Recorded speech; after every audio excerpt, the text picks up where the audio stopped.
ప్రతి మనిషి భక్తి జీవితాన్ని పరిపూర్ణం చేసుకోవాలి. ప్రతి మనిషి సంపూర్ణుడు కావాలి.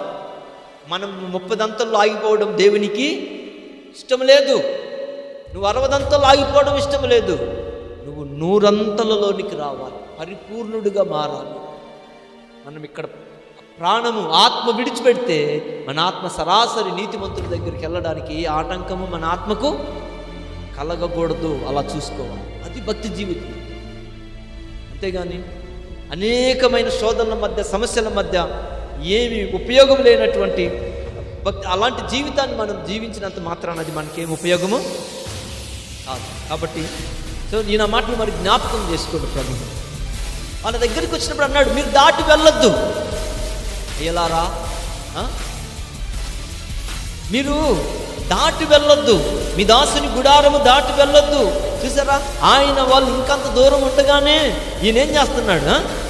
అరిగెత్తాడు వాళ్ళ దగ్గరికి.